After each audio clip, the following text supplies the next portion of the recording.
Bem-vindos ao terceiro podcast da série do programa Clássicos do projeto Weltanschauung. Dessa vez, nós vamos apresentar uma obra clássica, ainda no contexto da Grécia, tratando da guerra mais atual da história, a Guerra do Peloponeso, travada entre 431 e 404 a.C., entre Atenas, que liderava uma liga de cidades, contra a Liga do Peloponeso, liderada por Esparta. Uma guerra sombriamente atual, porque uma guerra fratricida entre potências da mesma civilização, potências que haviam se unido para vencer a ameaça persa nas guerras médicas, cerca de 100 anos antes, e que se enfrentam durante 27 anos num conflito que vai pôr fim a uma civilização brilhante, a grega. A Guerra do Peloponeso é tida por muitos historiadores como uma guerra que levou ao fim da prevalência, da supremacia da democracia, face ao poder de Esparta, baseado na oligarquia e no poder terrestre, ao passo que Atenas baseava o seu poder no comércio marítimo e era governada por uma democracia. Aparentemente, essa versão está correta, mas é mais do que isso, porque a Guerra do Peloponeso ela vai levar à derrota de Atenas não necessariamente por uma inferioridade do seu regime ou da formação dos seus cidadãos. Na Guerra do Peloponeso, nós podemos enxergar, como Platão enxergaria, os males, as falhas humanas que marcaram a cidade-estado de Atenas. Arrogância e injustiça. A Guerra do Peloponeso é tida hoje por outros historiadores também famosos como algo semelhante ao que foram as guerras mundiais no século XX. Guerras travadas dentro de uma civilização que causaram um estrago enorme, como a Guerra do Peloponeso foi naquele século V a.C., no final do século V a.C. O seu principal historiador, Tucídides, narra não só os estragos que a guerra provoca, mas as tragédias que se acumulam, a exemplo do que aconteceu na Guerra dos 100 Anos, né? De terremotos, de secas, de pestes que se acumulam sobre as populações, trazendo um sofrimento indescritível.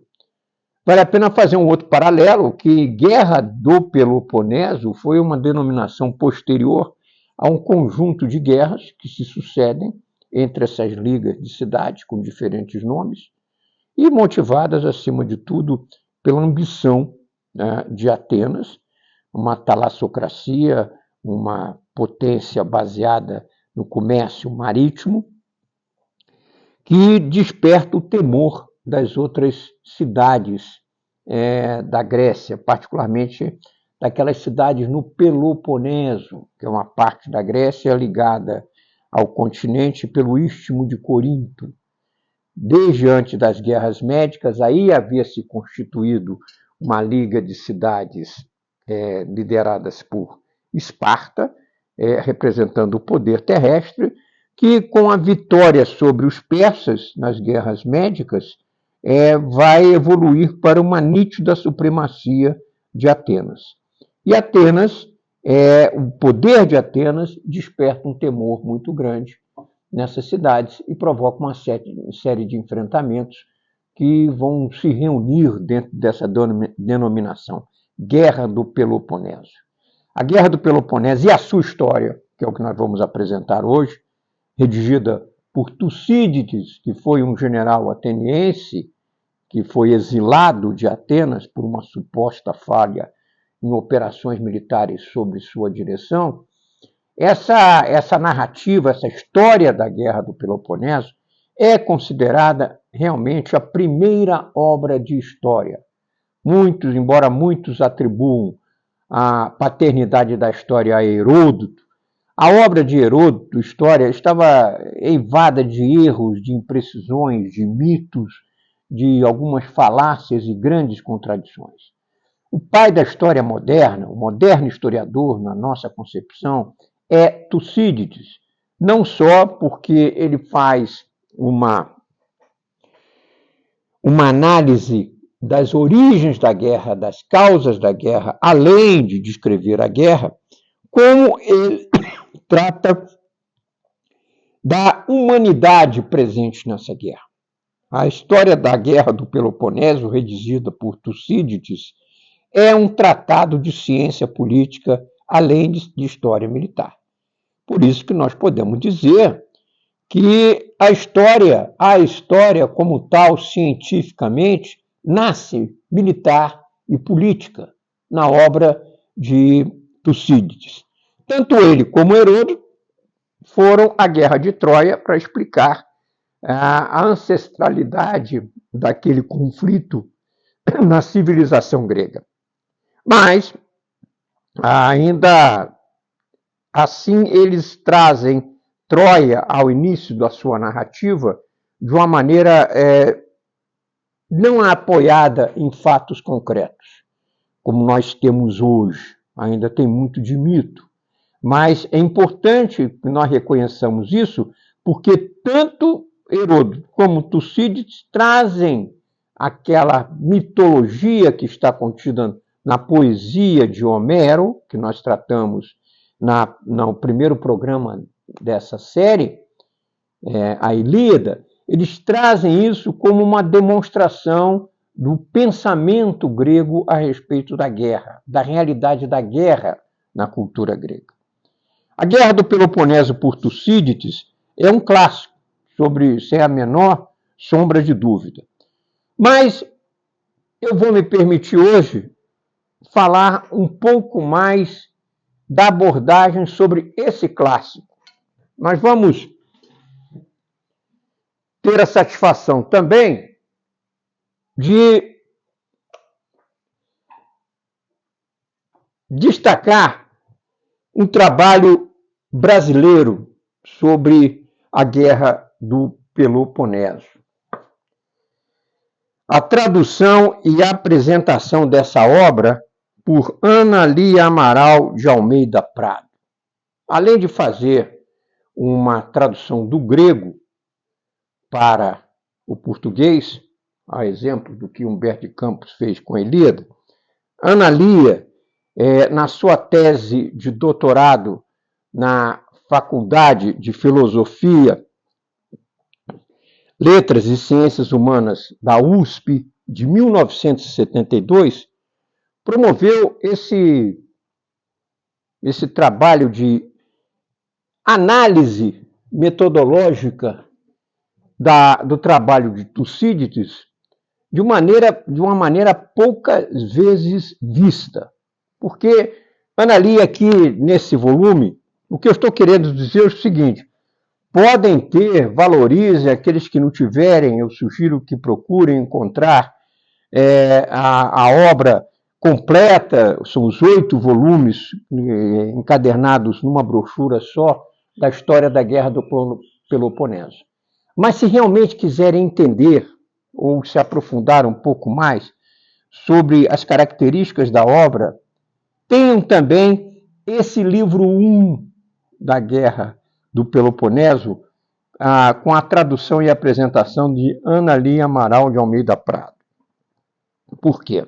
além de propiciar àqueles que leem grego e traduzem grego a oportunidade de transitar entre um idioma e outro, que é um privilégio, certamente, ela tece considerações importantes sobre o trabalho preliminar de Tucídides na metodologia e na arqueologia, nas origens da guerra, e na metodologia que ele defende, que ele aplica e defende na parte inicial do livro, explicando, mostrando, demonstrando por que ele é realmente o primeiro historiador da história.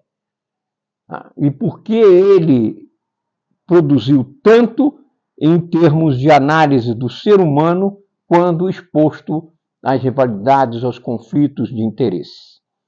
Ela disseca a guerra tipificando as formas de comunicação que acontecem ao longo da obra, né? A narrativa, o discurso, as cartas e os diálogos. Então, Tucídides ele vai empregar ao longo da obra, e ela quantifica isso muito bem, cerca de 40 discursos, porque ele narra os acontecimentos políticos, militares, como se sucede, e ele preenche ao longo da obra com discursos a explicação do pensamento à época. Porque, como está aqui demonstrado, a metodologia de Tucídides se baseia na apresentação de fatos e na explicação do pensamento. E ele usa com esses dois artifícios principais, ele procura, então, promover a narrativa de todo o conflito.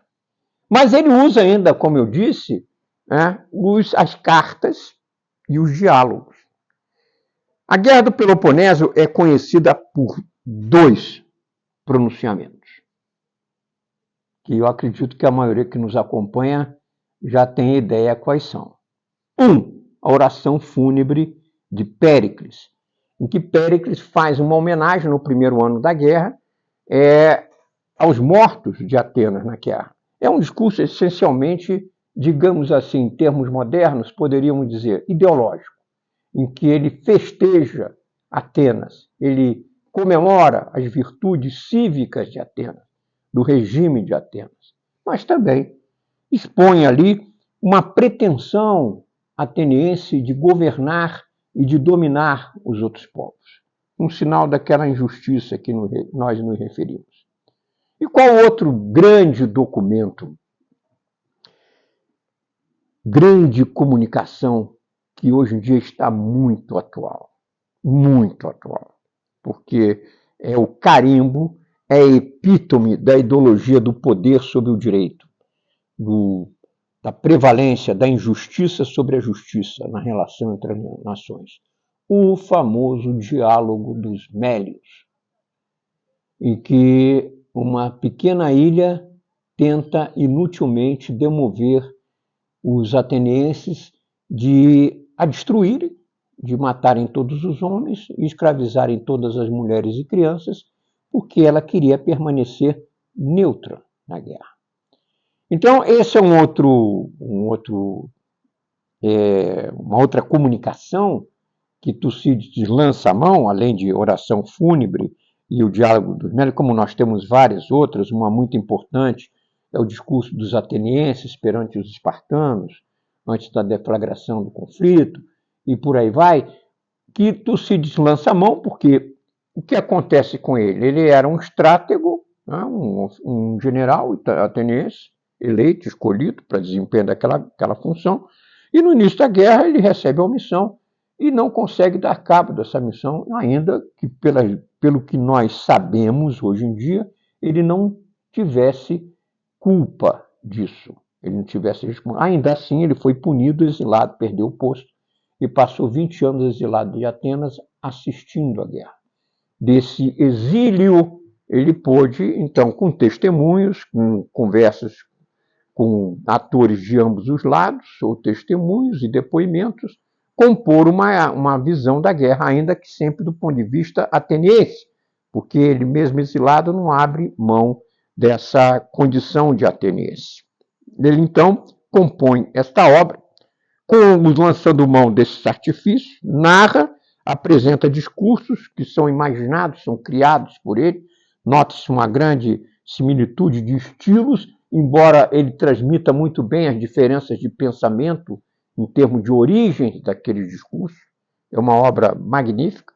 E ele nos apresenta, então, um quadro de uma guerra complexa, grave, destrutiva, que levou ao fim daquela civilização e, particularmente, ao fim do poder de Atenas.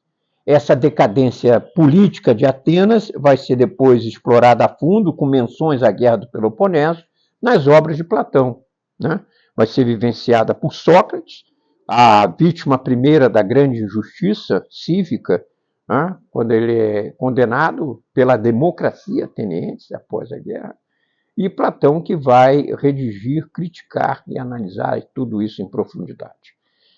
A história da Guerra do Peloponeso é um livro tão importante que ele vai dar origem a outros livros, a outras, vai ser explorado inúmeras vezes.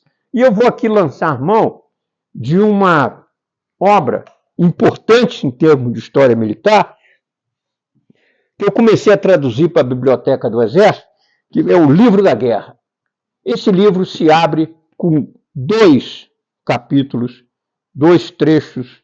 É uma antologia de guerra de Tucídides, o diálogo dos Mélios e a batalha naval final.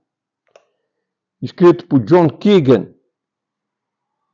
dos maiores historiadores militares, infelizmente desaparecido há pouco tempo, mas nesse livro, John Keegan, e aqui agora vou me desdobrar um pouco sobre a questão da história militar, no 2º capítulo, na descrição da Batalha de Siracusa, nós vemos todo o desabrochar da capacidade descritiva e dramática de Tucídides em apresentar uma batalha decisiva e mortal, que praticamente selou o destino de Atenas. É a Batalha de Siracusa. Hoje, quem vai a Siracusa, a maioria das pessoas que visita aquela belíssima cidade da Sicília, não se dá conta da tragédia que ali aconteceu.